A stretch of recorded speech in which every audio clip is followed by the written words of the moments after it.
Welcome. My name is Al Rodenburg. This is a new series of video podcasts introducing entrepreneurs and business owners from all over the world. Today, I'll be visiting with Andrew Honigsfeld. And Andrew, did I pronounce your last name correctly? Yes, surprisingly, you did. Yeah. Great. Since 2015, Andrew has been devoted to empowering small businesses and solo entrepreneurs or solopreneurs to succeed. As a former business coach, he has honed his expertise in assisting small business owners with their team dynamics and guiding solopreneurs in establishing their first team. As a coach, he found that the primary obstacle preventing business owners from achieving the business they wanted was lead generation. They struggled with either generating leads or managing their businesses, which left them feeling extremely dissatisfied. With his marketing degree and master's in psychology, he felt compelled to shift his focus towards marketing. Andrew's current focus is on assisting health and wellness practitioners in achieving more success in their businesses. The goal is to help these practitioners spread awareness and share their incredible healing abilities with more people.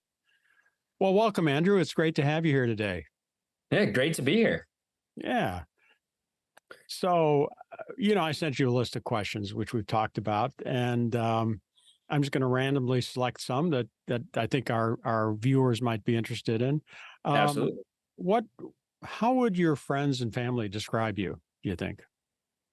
Um, so um, it's the honest answer is my friends and family describe me a bit like a golden retriever. They Okay. say, yeah, so they joke, I'm obsessed with dogs. This is prevalent in my name, Tail Chase Marketing, but they basically describe me as a golden retriever because I have friends and people I haven't met yet. And basically it's always exciting to learn about new people and learn what they're up to. And yeah, so golden retriever, that's Oh, there you overly go. excited golden retriever. All right. No, that's great. I love it, man. Um, now, are you in California? Whereabouts are you located? Yeah, I'm in Los Angeles Oh, right now. okay.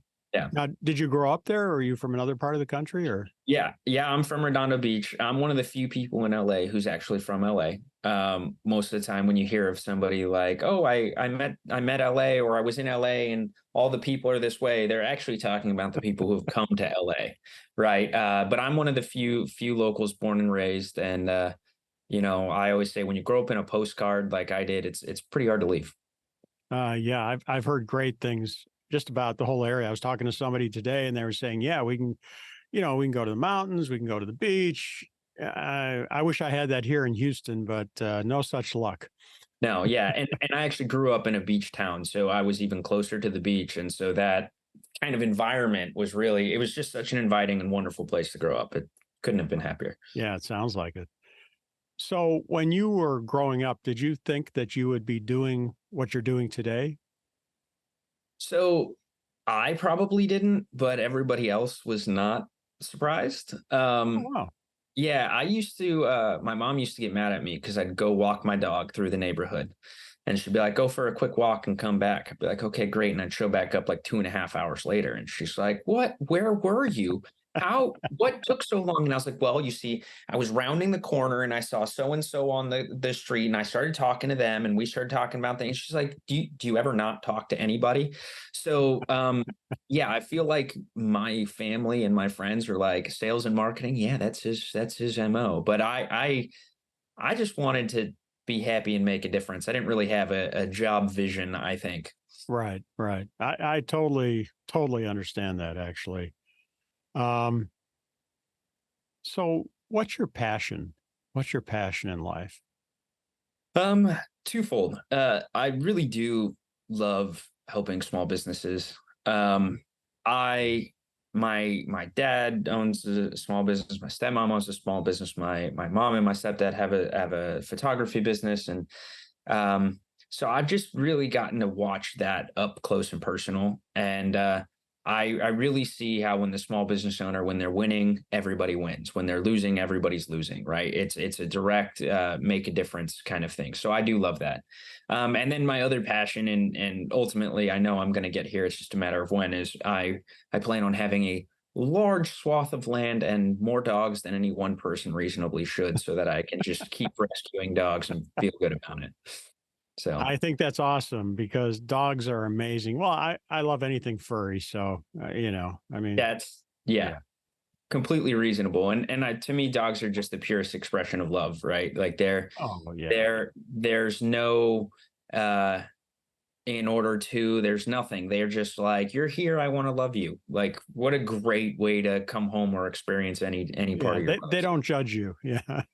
No, you know what? Sometimes I think they do, but it's still cute when they do it. It's not as cute when the people do it. Yeah. But So it's totally, I don't know what the word is. There's an adjective in front of love, but yeah, it's this love that's just, it's there. Right. unconditional. Yeah, Unconditional. Thank you. unconditional. Yes. Yeah, Yeah. I just turned 71. I can't remember all the words. So, yeah. it's all good. I'm here for that.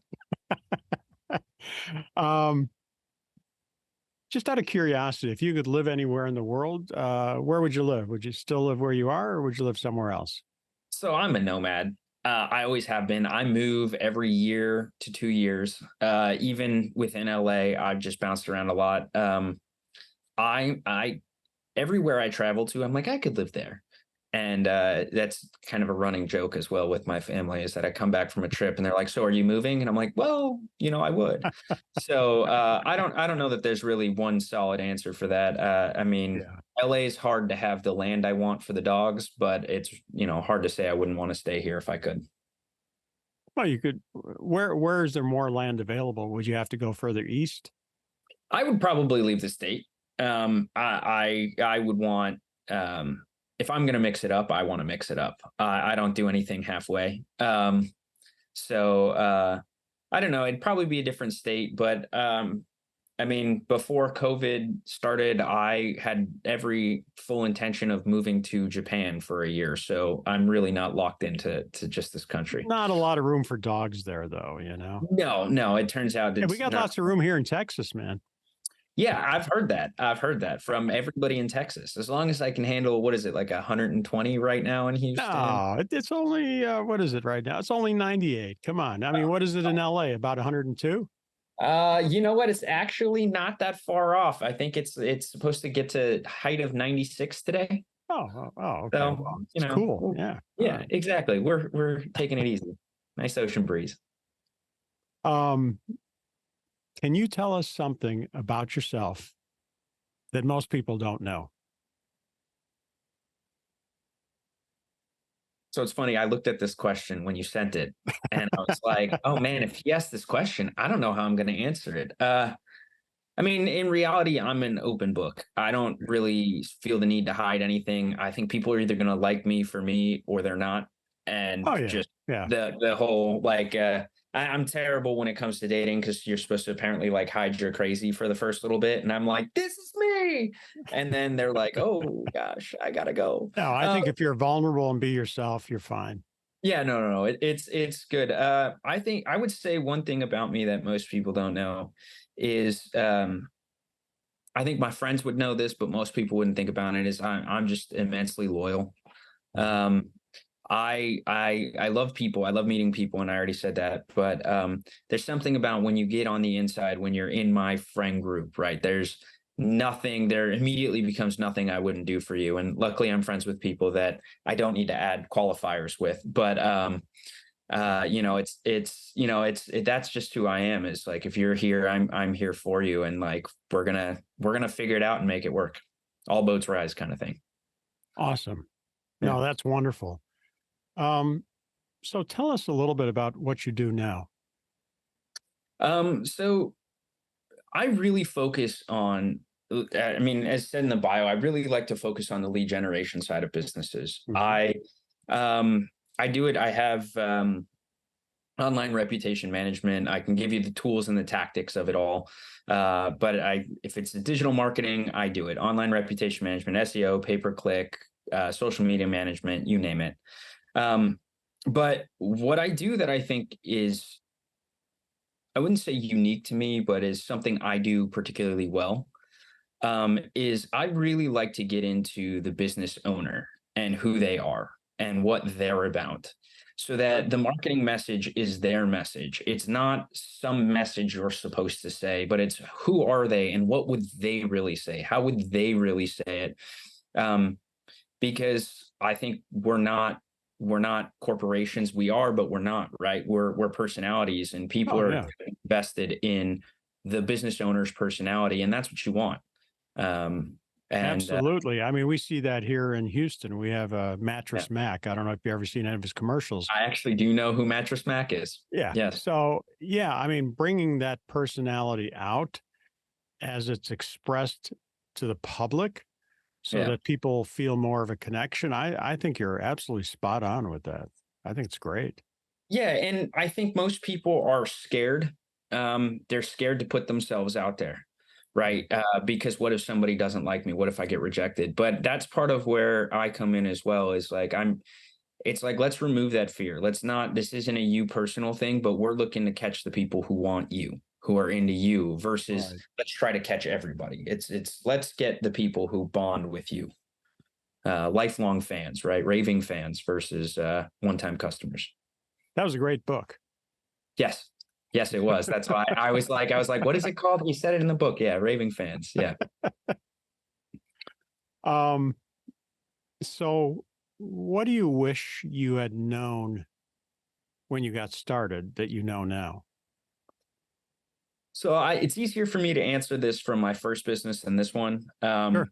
Because I was a business coach for 3 years, I got to really learn a lot. So starting this business, there's been the ups I expected were, or the ups were as I expected, and the downs were as I expected, and everywhere in between. But starting that first business, I mean, I think really just maybe I'll answer it this way: is I heard a stat somewhere that most millionaires succeed by their 18th business, and I'm it's only on number 5, so well, that just means you're getting there a little faster, right? But so I heard that stat, and it's like business and success in business isn't about striking it rich, getting lucky. It's about perseverance, right? And oh, figuring out what it takes to find your spot in this world, right? And so um, I think if I would have known that, I'd give myself a lot more slack going through the process the first time around. hmm. Um, really being like, oh my God, how am I making this struggle? Like, so and so who's on there, what I didn't know was their 18th business, was able to figure this out, right? So I think really just having that perspective on what it means to succeed in business, and that it is perseverance, and it is finding the place, and it's the combination of the two that come together that make the successful business. When you find your place in the world and you have the will and the perseverance to keep going, that's when you succeed. Sounds good. Sounds good. So this was not on the list of questions, but I just thought of it. Uh-oh. um, who would you like to emulate, or who do you look up to as really good in their field, or somebody that you really look up to? I guess basically. um it's funny because I don't know that I look up to anybody. I see it more like a circle of mentors. Um, Sure. so I read business books like they're going out of style, mostly because by the time the book is printed, it's already out of date. So I have to consume it at that rate. But no, I read business books like they're going out of style. So when it comes to sales and prospecting right now, I'm reading Grant Cardone's book. Sure. Love him or hate him, he's done well for himself with it, right? Oh, yeah.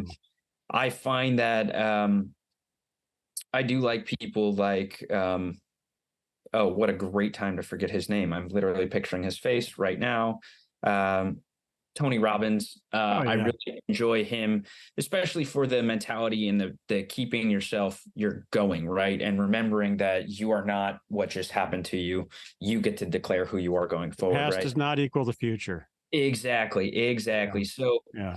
I really look at it that way. I just named two big names because they're easiest to come to at the off the tip of my tongue here. But I'd also say, like, I do look up to like my dad and my stepmom, and they've had their businesses for well, I'm not allowed to count that high. They won't let me. So but let's just say they've had it for a long time. Yeah. And like I said, it takes a lot of perseverance. There's ups and downs. There are moments where you're like, what am I doing? Is this going to work? Right. And actually, and I also want to put in my buddy Oren has his own business, and I watched him go from uh, zero to hero, if you will, with his business, and really put in all of that work himself. And like, that was he was really the example to me of what it looks like to grind and make your business work, and that perseverance. So I'll add him in as well. Awesome. Um, so when you think about your life, what do you consider one of your biggest failures and what did you learn from it? Sorry, you don't have to answer that question. No, I no, just, no. It's an interesting question because I don't necessarily think of the world in failures. I really don't have much regret. Everything I've done has been a learning opportunity.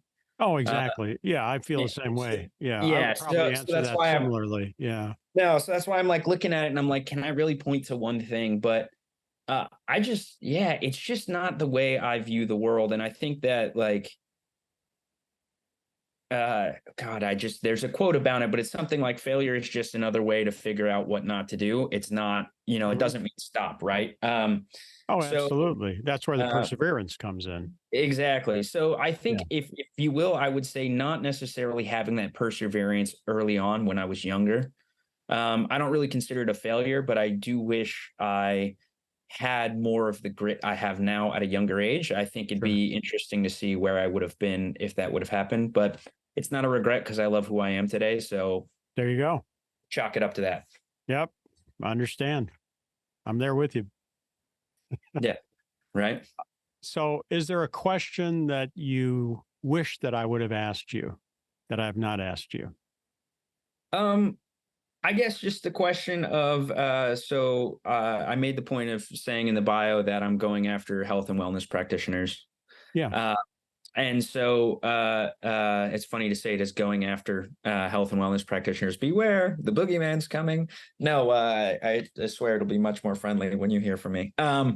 But the um, the reason that I'm doing that is really it's really genuine, and so I think I would love to like talk about that. It's not just because the numbers say that you should go after that community or whatever. It's because I was actually sick for a long time, months and months, Hmm. and I was going to doctors, Western medicine, and they were like, "Oh, we can give you a stronger prescription pill. We can do this for you," but none of it was actually making me healthier. It was sort of trying to treat the symptoms, and eventually the symptoms would Exactly. just progressively get worse and worse. Yeah. And it wasn't until I went to a practitioner of Chinese medicine for the first time that they were able to look at me. They did muscle testing, which I couldn't possibly begin to describe how that process works. And we need to have somebody on to explain that for your Okay. listeners because I'm not the right person. But did some muscle testing, and they figured out I had a gluten allergy, which none of the allergy tests I'd taken, and I've taken like 10 to 15 of them. So it's not a lack of Wow. trying. Wow. None of them had indicated that I had that allergy. And by eliminating that from my life, within 2 weeks, I stopped being sick. And I was sick every day. I couldn't make plans in the morning because I didn't know if I was going to feel well enough to wake up, like Right. bad. And so to go from being so far out of balance to in balance and in harmony with my body in 2 weeks. And I'm now off all of my allergy medications. I'm not actually allergic to anything in the world. Fun fact. It was just that one aspect, right? And so I've been relatively healthy ever since. There's always you get the cold, I've gotten COVID more times than any one person should. But Wow. Sorry. yeah, no, it's okay. Other than the illnesses that you sort of bring upon yourself by being out in the world, I've been healthy ever since, thanks to if you will, Eastern medicine, alternative healing, however you want to look at it. So it's kind of become my mission to make sure more people know about that Hmm. as a treatment option rather than going to the doctors first, because taking medications, getting that surgery, whatever it is, I'm not saying not to do it if it's what there is to do, but going to be able to find out about the other ways to potentially get healthy before you go down that path. And yeah, I want more people to have access to it. Awesome. Well, I certainly understand the part about being sick. I grew up my whole early part in life. I thought I'd be dead by the age of 25, and I just turned 71. But the path in my family went from 94 from great grandfather, 76 grandfather, 48 father. So I was like, and I'm like, I'm not going to be like them. So, you know, Yeah. so just a question: what piece of advice would you give somebody that's just starting out in business? Yeah. So I love this question. But I would say to study up on your business, whether that's by reading books from people who have been in your business or by calling competitors and learning how they do it. But really study up on your industry, because I find that a lot of people are shocked by, like, who would have known that, this would get in my way? And it's like, well, actually, the three people would come before you who'd already paved this path. You don't have to work so hard. Work smarter, not harder, I guess. So that Yeah. would be the thing. And also read as many books as you can. I've read far too many books, and they're all floating around my brain. But it becomes one of those things where out of nowhere I can pull a book reference or solve a problem that nobody else has solved, because I'm like, actually, I read about that. 1 second. I think we do, and then it ends up working out. So, or at least Yeah. gets us closer to solving it. So you can't read too much. No, I agree. Stand One of on the my shoulders favorites. of the giants that came before you. Right. Yeah. Oh, absolutely. One of my favorites is the E-Myth Revisited by Gerber. Yep. That, Yep. I've got that in here somewhere. yeah. Well, Andrew, I really appreciate spending time with you today, and look forward to visiting with you again. Yeah, Uh, absolutely. We will be talking again.